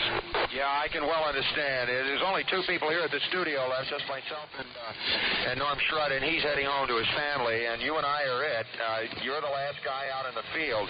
The rest of the guys, both TV units are dead, and both the radio units have been knocked off. What's your status? You know what? Have you got a match? I'm looking for a match for 30 minutes for this lousy cigarette, and I can't find one. We got real problems. Listen, I hope my guys are all right. I hope it's only a communications problem. Have you heard anything from them at all? Nothing at all, Herb. Nothing at all. Not since the battle at Grand Island. I know Lancer and Fagan are both dead, and I got to assume that the rest of the crew is gone too. Jeff, I tried to get to the island, but it's just impossible. It's just an impossible situation. You just cannot move. People are desperately trying to get out of the city. I don't think they quite know why they're leaving or where they hope to go. Information to the studio here with the teletypes and the phones and all that has been very, very sketchy, Irv, at this point. We do know that the Grand Island bridges have both been blown in an effort to keep the Martian machines on the island that landed there on the island, but they were able to ford the river. We're getting just bulletins from all over the place. I understand that ships off the west coast of the U.S. have been diverted to coastal ports in Washington, Oregon, and California to take refugees off there, abandoning the towns, Los Angeles and San Francisco, and there have been no sightings out there yet. It seems as only the East Coast has been hit. Can you see anything from where you're at? Yeah, I can get a pretty good view of the area from here. As I look down at all the main arteries of the city, as I say, it's just one big mass traffic jam, and nothing is going anywhere. The cars are just standing still. It's almost like looking down at one of these toy cities. There's nothing nothing moving. It's eerie. That's all I can say about it. I know what you mean. We just received a report. We got a report a few minutes ago from Dunkirk, which from the top of the building you might be able to get a look at because these things are awfully high. From Dunkirk, there's supposed to be a couple of machines there. East Aurora has been abandoned and is occupied, as I understand it, by Martians. And it looks like you and I are the last two news guys that are moving right now. Can you move that mobile unit at all? Can you get back into it, move it around? Oh, can't move at all. Frankly, I was lucky to be able to get out here and get up here. Wait a minute. I hear something. I'm not quite sure what it is. Wait a minute, hold on. I can hear the sound too, Irv. We've been listening to it all night long. It's the machine. We understand that in addition to all the confusion that the refugees are causing, that they've been knocking off communications. But one of the interesting things about this is that they haven't been knocking down houses if they can possibly avoid it. I don't know what they're trying to accomplish. Apparently they're more interested in knocking out communications and power systems. Jeff, do me a favor, will you? Yeah, go ahead. Call my wife and tell her I'm okay, would you please? Will do, as soon as I can. Will do. There's something going on out on the lake. I see some flashing lights. I can't quite make out what it is. Jeff, as I look down on the southern part of the area from here, the city of Lackawanna is completely blacked out now. Apparently all the power in that area is knocked out. The only thing I can see are what appear to be tremendous explosions in the area of the Bethlehem Steel Company plant. Roger, understand. We've been getting very little here in the past few minutes. The communication is just in complete and utter chaos. The teletype machines, you can hear them behind me. They're chattering away, but they're not printing anything. The printers are just sitting there, just kind of rocking back and forth, but not putting anything out but total gibberish. The phone lines, it's almost impossible to keep up with them. I've just given up answering them. I have a sighting of a machine that's about 6 blocks from the station right now in Delaware Park. Do you have anything in view there? Jeff, things are pretty much as they were, except that now there is no sound at all. Everything is just deathly quiet. Nothing is moving. Nothing is happening. I still hear that weird sound apparently emanating from the machines. I think I can make them out now. They appear to be approaching the city. Of H.G. Wells' War of the Worlds. This is a dramatization on WKBW 1520 Buffalo. Proven virtually totally ineffective. You might keep an eye out because I know that there are some in the area. Yeah, I've seen some Air Guard planes, F-100s in the area, but understandably they are approaching extremely cautiously. What about the refugees? Are they making any headway getting them out? The city appears to be totally circled by these machines, and they're ripping up the communications and punching huge holes in the major arteries in the roads. It doesn't appear as though many people are able to move their automobiles, and those that are not able to move their cars are abandoning them and further adding to the congestion. Is there any movement below you that you can notice? Absolutely no movement whatever, and this is what puzzles me. The cars are stopped. I would have thought that people would have gotten out of the cars and tried to make it away on foot, but absolutely nothing is moving. There appears to be a gaseous kind of material spreading out over the cars. I'm not quite sure what it is. That probably is gas, and it's very, very lethal gas. It was reported to hug the ground very, very closely. They used it up at the Battle of Grand Island when they forded the river there. That's how Lancer fought it, and John Irving, too. You want to be careful and stay high if you can, because that stuff stays close to the ground unless the wind lofts it up. Jeff, they're coming on. I can see them now. Jeff. There are maybe 50, 100, 1,000. I really can't tell from here. The Air National Guard planes are trying to get in on them, but apparently they're being picked off by laser beams. The planes are just exploding in midair. They've started to move into the downtown area. I can see one coming in off the area of the thruway. Jeff, they are moving fast. Yeah, they move very rapidly. Unbelievable. This thing is maybe 50 feet high. A huge steel body and long legs, almost goose-stepping. There's one. I can look right down at it right now in Niagara Square. It's in Niagara Square right now, that's it? Right, yeah, check. All right, be very careful. Can you give me a good description? Jeff, it's extremely difficult to describe this thing. It's like nothing I've ever seen before. Wait a minute. Irv, are you there? Irv? Jeff, it has just knocked the communication towers off the telephone building. Irv, be very, very careful now. They've been after communications all night. That's what they've been destroying all the way down the line. You're in the communications center there for the county in the city hall there. You better get out of there as quickly as you can. That's all right. I'll be all right. I just want to say... Jeff, it's turning my way. Irv. Okay. Can you hear me? KK393 to KH2586. Can you hear me? Irv, can you hear me? Oh. Irv, please. Irv, answer me, Irv. Oh, even this thing has gone dead.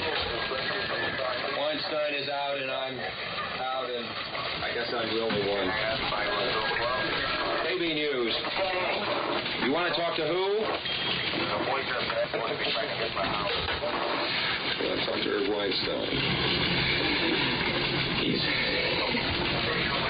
dead. Is anybody else in this building? What am I going to do? The only one left.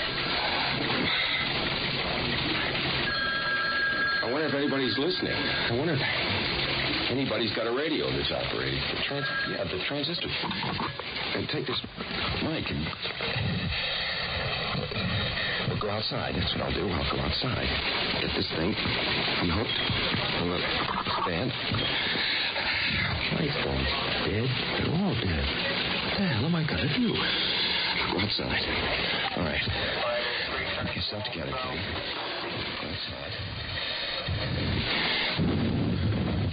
Oh, the air. The air feels good. Look at the cars. Look at the cars. What's that? The shooting. Downtown. The shooting. There's some people. Hey there! Hey! They won't even look. They're terrified. Look at the people run. They're staying off Main Street, though. And look at the cars. It looks like a used car lot. God.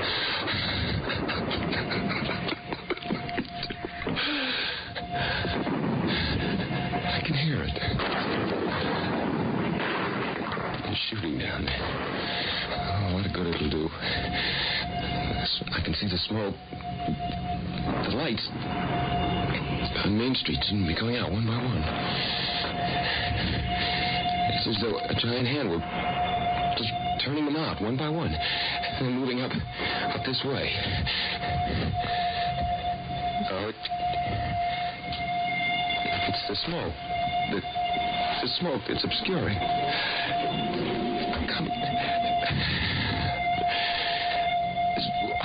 One in front of Marquesian just went out. It's only about a block and a half away. Weinstein. Lancer. They're all gone. But it's getting awfully close. To Utica Street.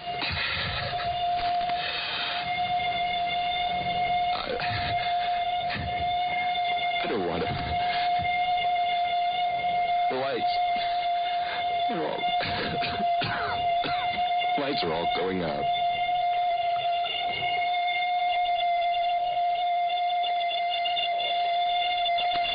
"30 years ago, tonight, the War of the Worlds. The broadcast is over, and the Martians won. Or did they? H.G. Wells did not quite end his story this way. He closes by saying that civilization as we know it was destroyed. Certain selected humans were kept by the Martians to breed a super race under highly controlled conditions and to function as workers for the Martians. But our outer space visitors, having accomplished their purpose of disrupting civilization, fell prey to a thing that we humans deal with day in and day out. The common cold. Yes, the Martians caught cold. They were attacked by bacteria of all forms, and having no resistance, they succumbed. Our story tonight comes 30 years to the day that the original adaptation was presented.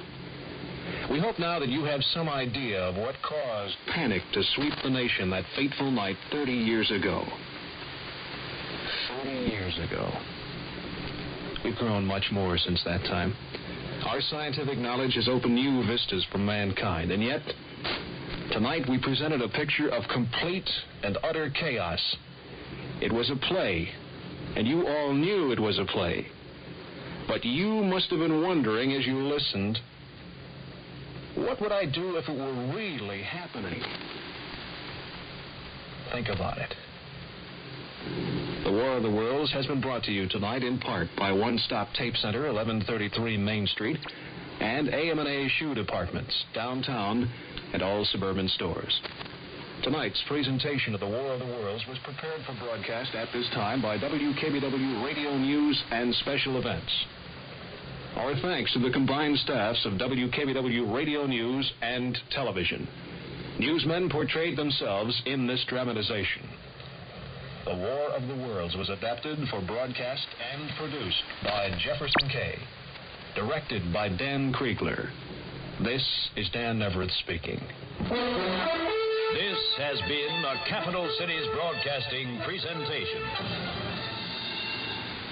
What you have heard was a dramatization of H.G. Wells' War of the Worlds. I repeat, what you have heard was a dramatization. This is WKBW in Buffalo at 15:20, 15 minutes after midnight.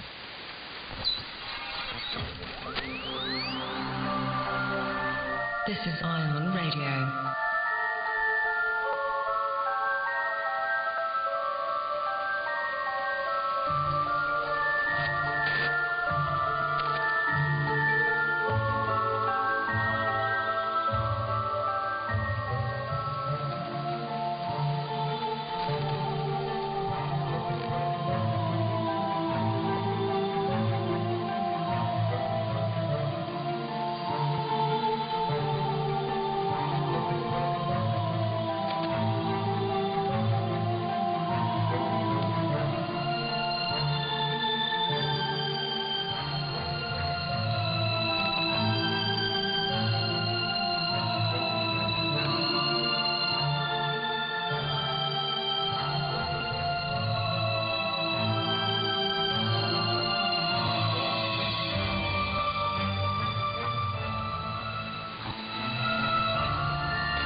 Oscar, November. This is Ion Radio. Our email address is ionradioshortwave@gmail.com.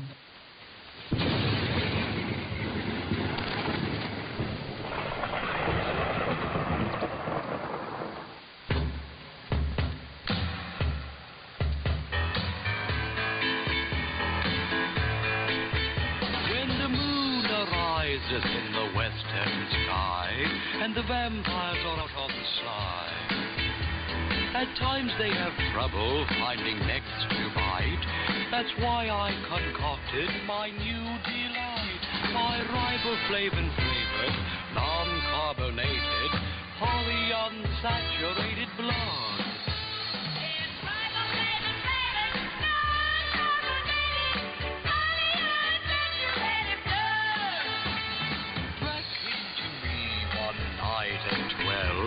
And said the blood bank had no blood on the shelf.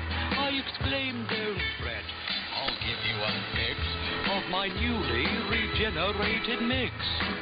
I gave him riboflavin flavored, non-carbonated, polyunsaturated blood. Gave him riboflavin flavored, non-carbonated, polyunsaturated blood. It gives you quick relief, see, from fang aches and corpuscle deficiency. And after consuming my laboratory brew, it'll make a new vampire of you.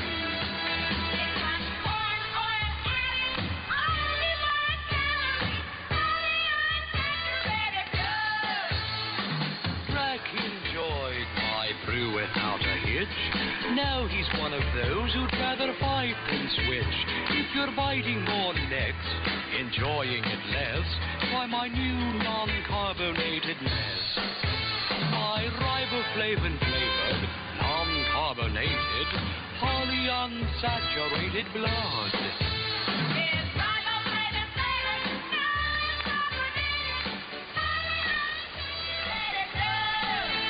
It helps promote perspiration odor. It puts bad breath in ghouls. Why, our group had 21% fewer fangs. I got it, Sally. It makes a great Bloody Mary, too. Frank, you ought to try one of these things.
shake it all over.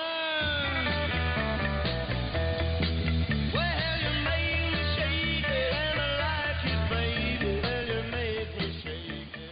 This is Ion Radio. Our email address is ionradioshortwave@gmail.com. If you're an adult and you're planning to wear a costume on Halloween,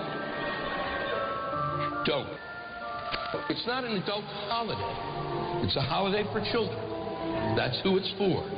It's a holiday for children because children want to dress up all the time. And you have to go, nope, this is the night, so shut the fuck up.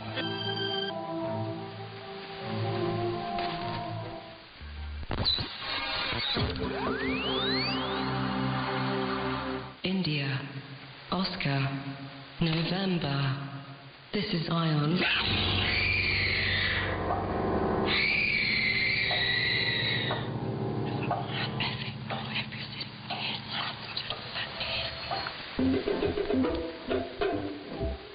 Open the doors and let all the little ones in. Don't make them wait. It's a happy time there.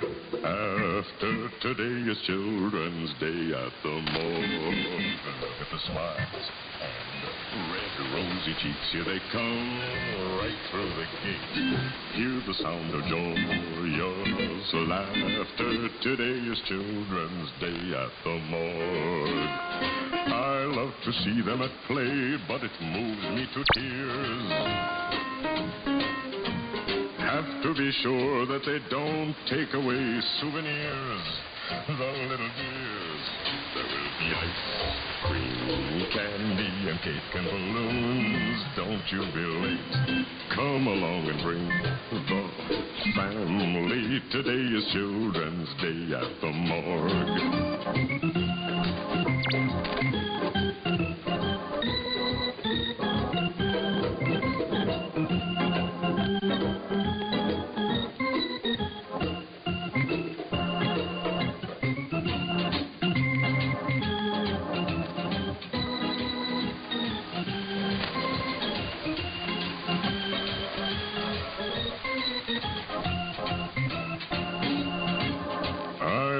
To see them at play, but it moves me to tears. Have to be sure that they don't take away souvenirs. The little dears. There will be ice cream, candy, and cake and balloons. Don't you be late. Come along and bring the family. Today is Children's Day. I say it's Children's Day. Hooray, it's Children's Day at the morgue.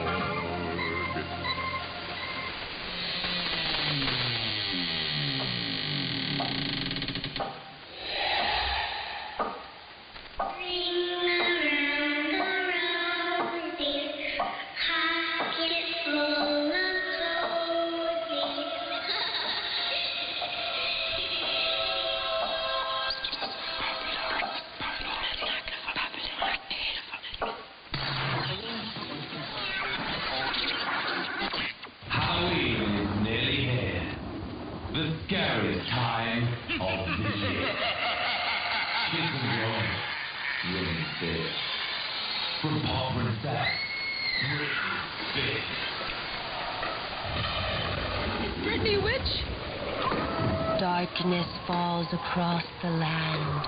The midnight hour is close at hand. Creatures crawl and search for blood to terrorize your neighborhood. What?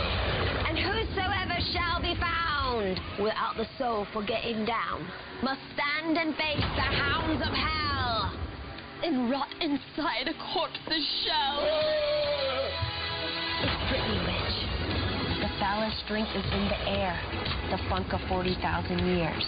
And grisly ghouls from every tomb. Yes, it's one sloppy Giuseppe. Or do you want pepperoni? Pepperoni. Yeah, no, pepperoni, yeah. A closing in to seal your doom. And though you fight to stay alive, your body starts to shiver. But no mere mortal can resist the evil of the thriller.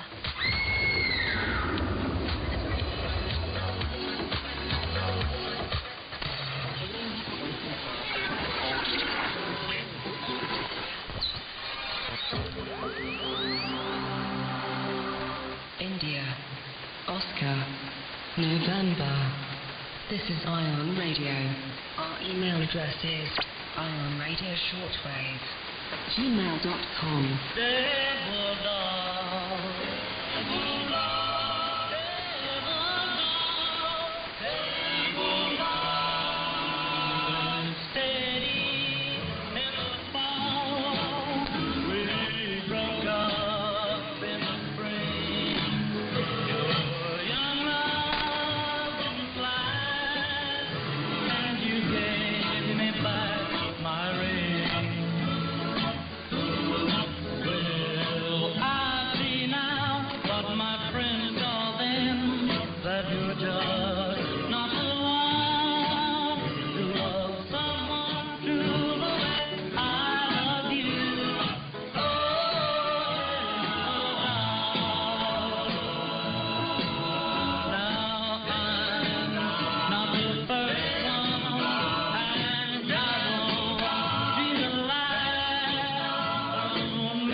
India, Oscar, November. This is Ion.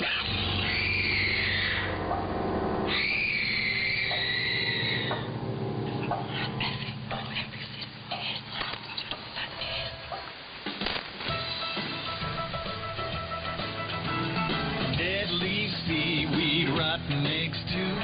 Stir them in my witch's brew. I got magic.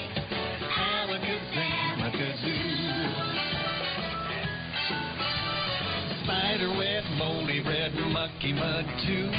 Stir them in my witch's brew. I got magic, alakazam,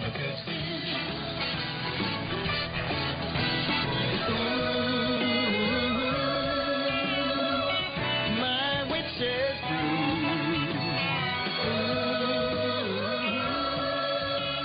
What's it gonna do to you? Floor wax, thumbtacks, purple, pink too. Stir them in my witch's brew. I got magic, alakazam, fingernails, lunch pills, apple cores too. Stir them in my witch's brew. I got magic, alakazam,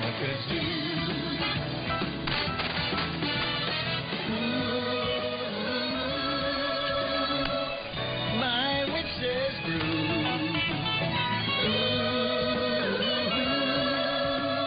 What's it gonna do to you?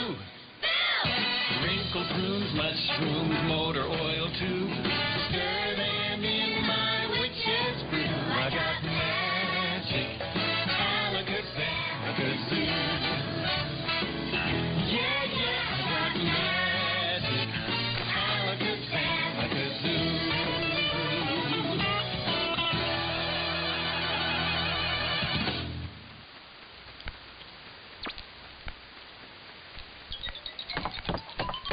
Say, Dad, I have an upset stomach.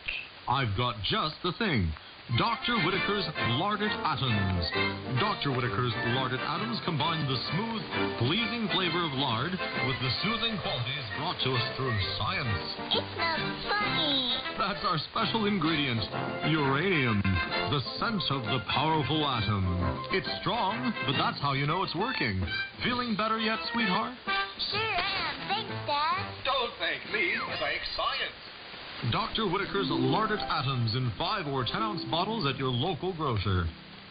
If you think you're smart, then use your cranium. Start each morning with uranium.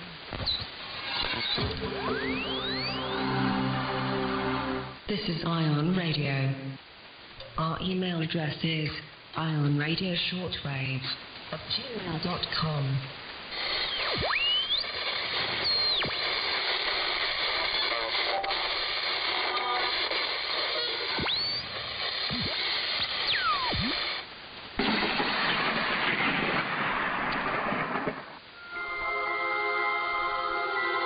The medieval city of Wolfsburg has a bad reputation.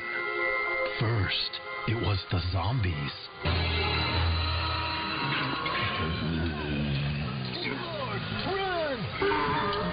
Then, the following year, it was the fat zombies and fast zombies. Dear Lord, run faster! 12 months later came the immense, monstrous, undead abominations. Dear Lord, looks like we better run again.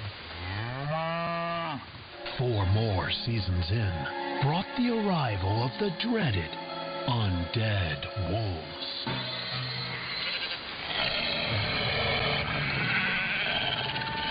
Oh, looks like everyone better head out and start running.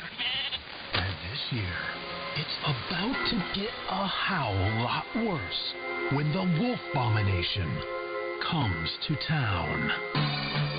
Oh, what? Oh, hell. It's been a year already. All right. But make sure everyone grabs a packed lunch this time.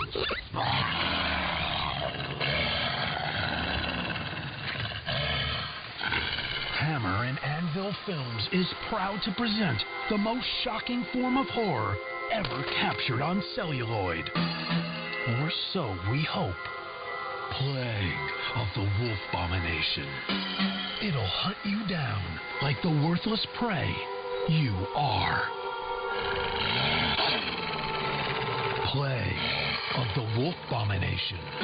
This film has not yet been rated, mostly because it will never reach the light of day, or for that matter, the dark of night. It's abominable and not worth the nightmares. Trust us. Plague of the Wolf Abomination. We double dog dare you to watch.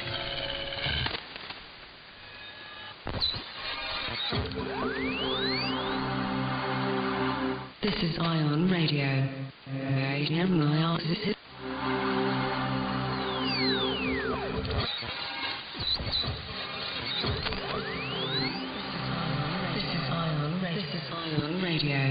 This is Ion Radio.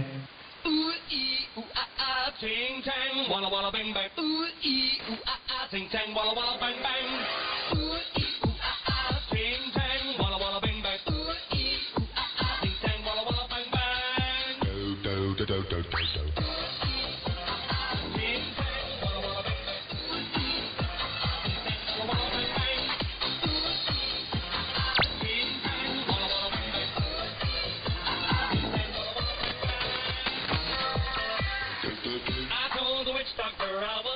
With you. I told the witch doctor I was in love with you. And then the witch doctor, he told me what to do. He told me,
This is Ion Radio.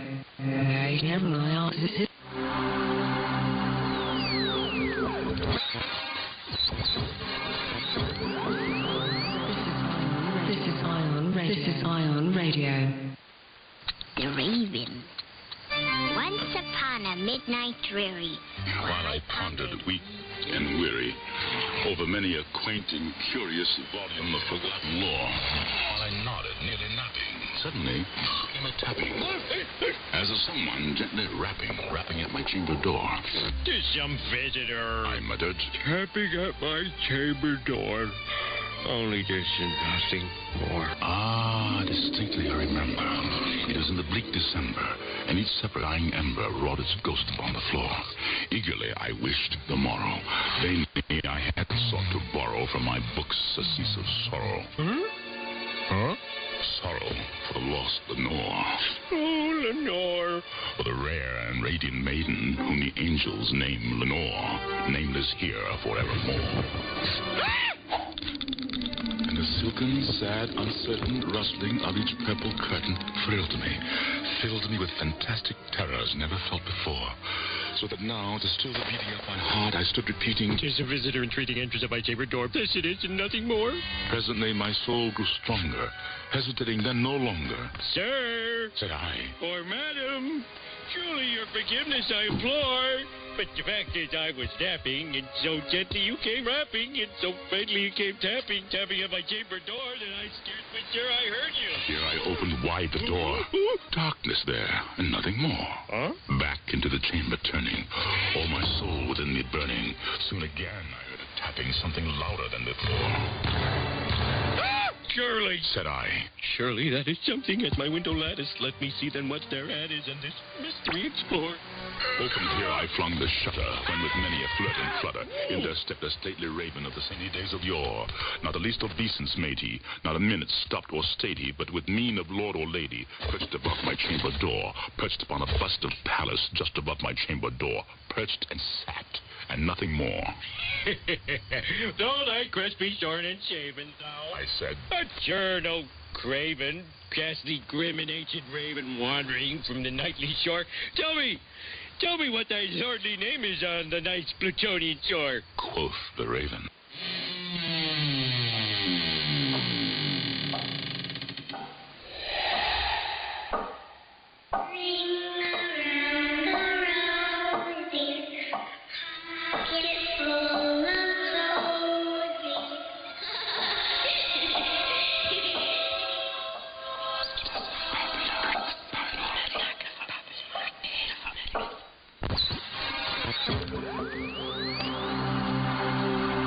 This is Ion Radio. This is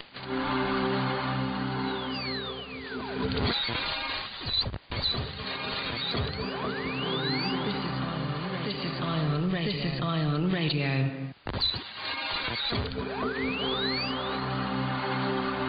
This is Ion Radio.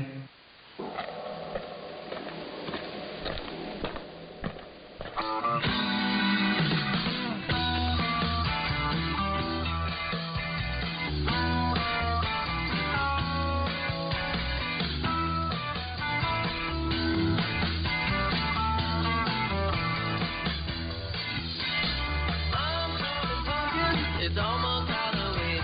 All my friends are wondering what they're gonna be. The month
does it all mean?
Our email address is ionradioshortwave@gmail.com.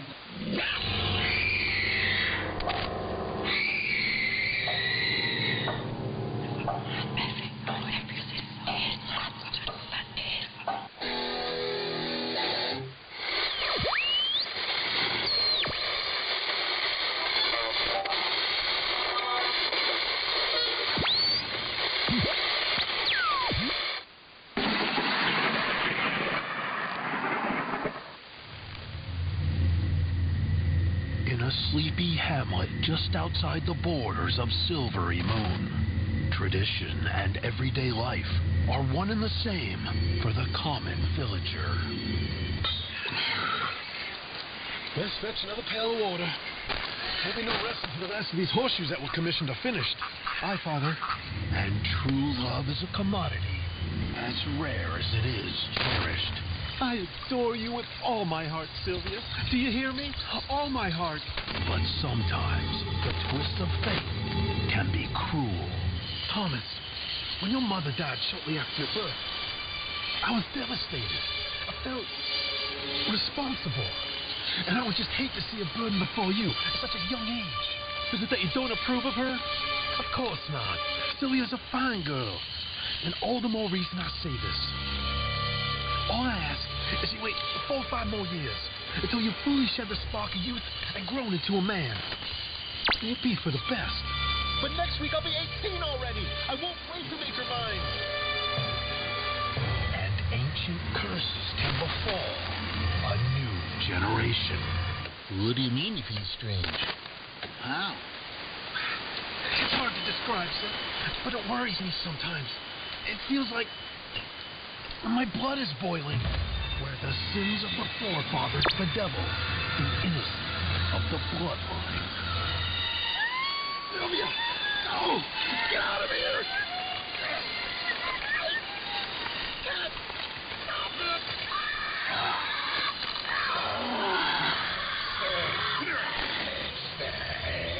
Wolfers of the Blacksmith. Presented in full 2D black and white in complete monophonic sound. Wolfers of the Blacksmith. Available only by illegal download. This is Ion Radio. Our email address is ionradioshortwave@gmail.com.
Ion.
India, Oscar, November. This is Ion Radio.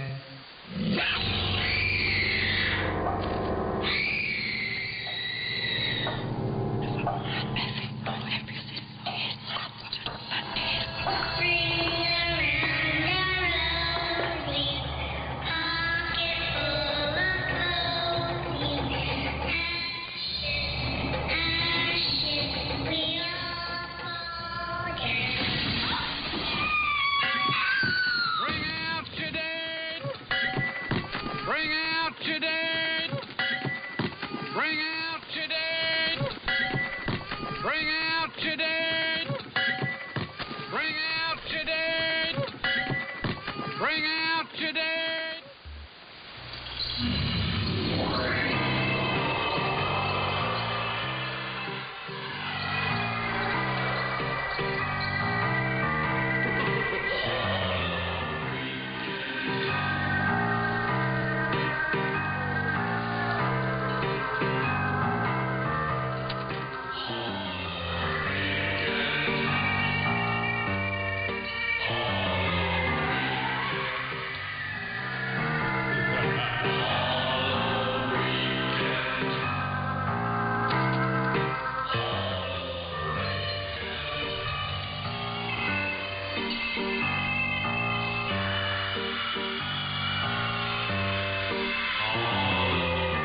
Ion.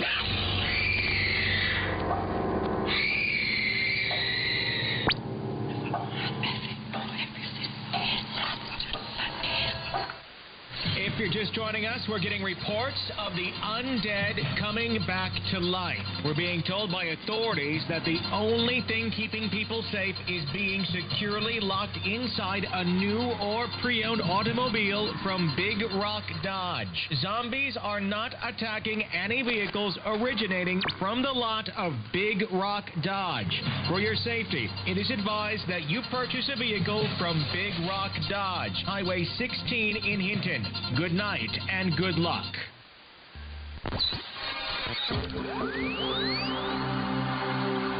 India, Oscar, November. This is Ion.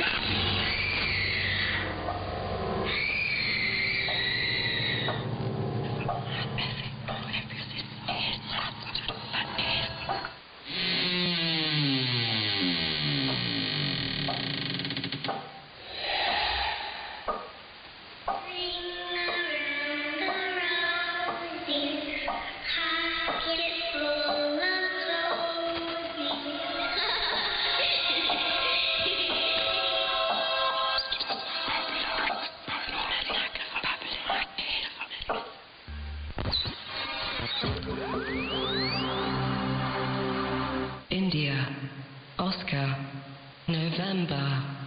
This is Ion.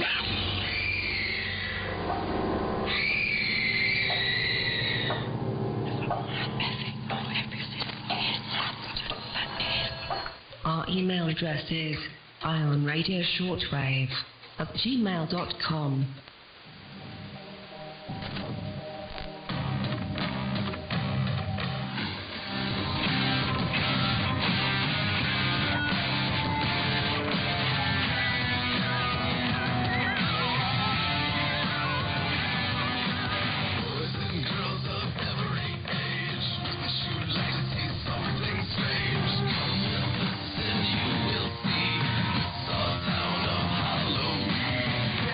Halloween.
for listening to Ion Radio.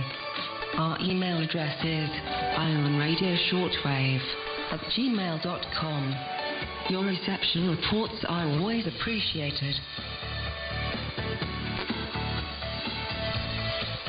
Listen for more Ion Radio on the 43-meter band. This is Ion Radio signing off.